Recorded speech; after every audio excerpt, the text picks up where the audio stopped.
Imagine carrying a voice inside you that has never been allowed to speak, not because you're weak, but because you were taught to silence it. Since childhood, you've been trained to suppress certain feelings, to hide your longings, to pretend that desire, vulnerability, and erotic imagination were wrong, shameful, dangerous. Carl Jung called this the sexual shadow, the part of you that holds your repressed emotions, instincts, and cravings. Not evil, not dirty, simply unacknowledged.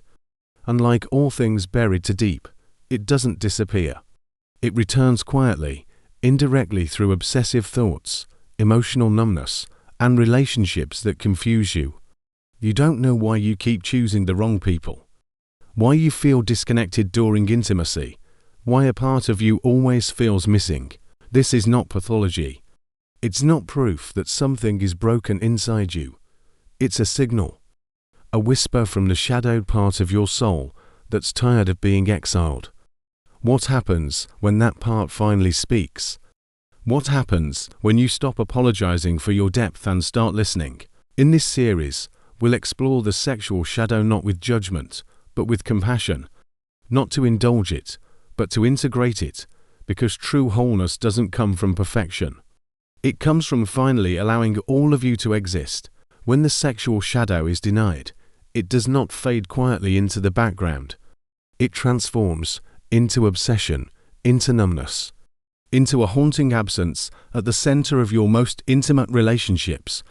You may sleep beside someone you love and still feel utterly alone. You reach out, you hold them, but there's something missing.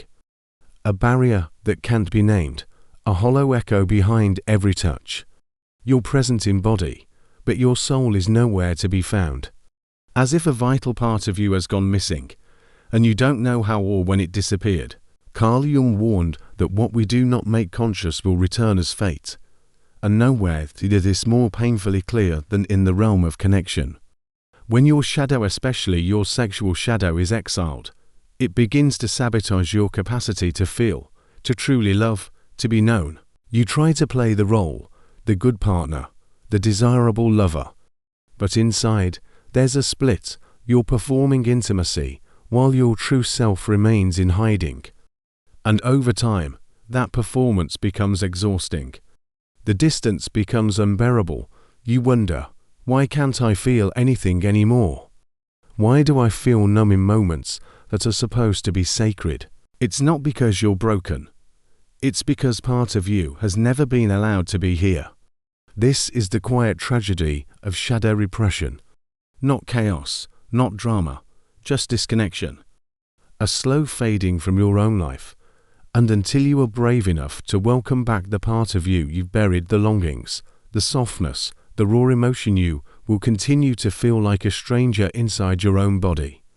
Healing begins when you stop abandoning yourself. Every relationship is a mirror, and often, the one who ignites your deepest passion is the one who reflects the part of you you've buried. This is the strange magnetism of the sexual shadow. You find yourself drawn to someone not because of who they are, but because of what they awaken in you. A hunger you didn't know you carried, a freedom you didn't know you lost. Carl Jung described this as projection, the unconscious act of seeing your own disowned qualities in another. It's not always love, it's recognition, soul-level familiarity with a part of yourself that's been forgotten, silenced, or punished. You might feel electrified by someone who lives boldly, sensually, unapologetically, not because they're the one, but because they embody something you never dared to express. Maybe it's desire, maybe softness, maybe the right to feel pleasure without shame. And so, you chase them, or you judge them, or you fear them. But it's not about them, it's about you trying to reclaim the lost fragments of your own being. This is why love can feel so confusing. You think you're falling for a person, but you're really falling into your own shadow, into the untamed, unspoken truths of your inner world. Until that part is acknowledged and integrated, your relationships will repeat the same cycles: intensity, disconnection, longing. Not because you're with the wrong person, but because you're still exiled from yourself. To break the pattern, you must stop looking for a wholeness in others and start meeting the unmet parts of your own soul. We rarely see others as they are, we see them as reflections of what we haven't faced within ourselves. When someone triggers us, it's tempting to judge them, dismiss them, or push them away. But Jung warned that this reaction is rarely about them. It's about what they awaken inside us. The qualities we deny, the emotions we've exiled, the urges we've labeled as wrong. This is projection, a psychological defense that masks self-rejection. We call someone too much when we're secretly afraid of our own intensity. We resent their sensuality, not because it's inappropriate, but because we've spent a lifetime shaming that part of ourselves.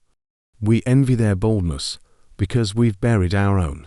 And so, we label, we moralize, we avoid.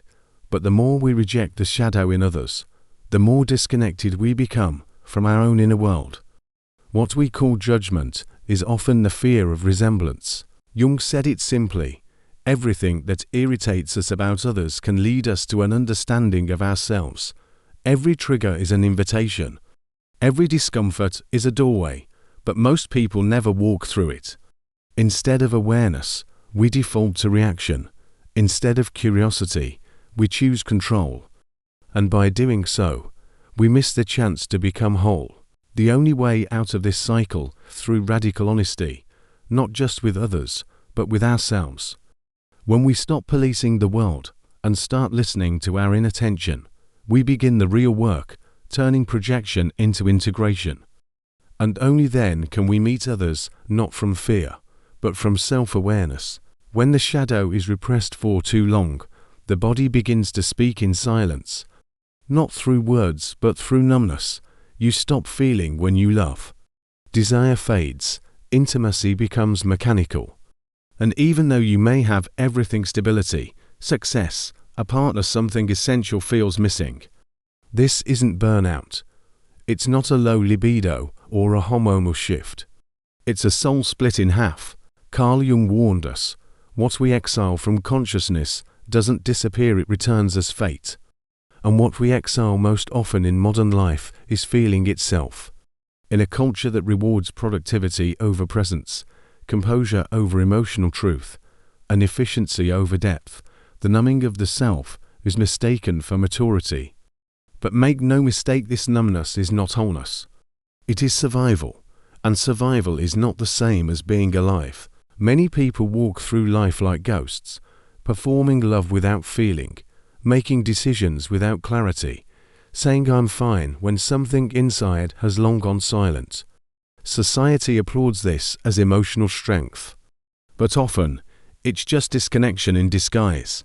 When your shadow, the part of you that holds unmet desires, unfelt grief, unspoken truths, is locked away, the rest of you slowly shuts down. You begin to forget how to feel, not because you're cold, but because you've been too alone inside for too long. True healing does not come from suppressing this darkness. It comes from turning toward it with honesty, with curiosity, with compassion. Because what you're feeling isn't a flaw. It's a signal, a call home. And the cost of ignoring that call is your soul. Healing doesn't come from pretending the darkness isn't there. It comes from turning inward slowly, bravely, and asking the part of you you've been most afraid to face, what are you trying to say? This is the essence of shadow work, not indulgence, not acting out your impulses, but beginning a conscious dialogue with what you were taught to hide. The shame, the anger, the forbidden desire, the grief you've never spoken aloud. Carl Jung didn't see the shadow as something evil. He saw it as a neglected truth, a part of you buried under years of conditioning, silence, and fear.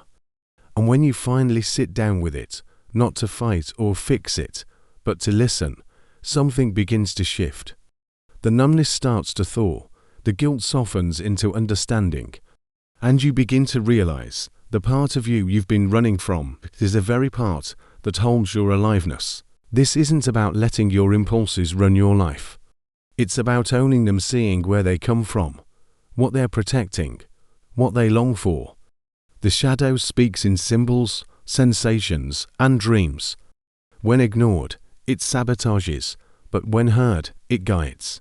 To dialogue with the shadow is to reclaim lost pieces of yourself. It is the slow undoing of self-rejection, and it's not always dramatic. Sometimes, it's as simple as saying, "I feel this.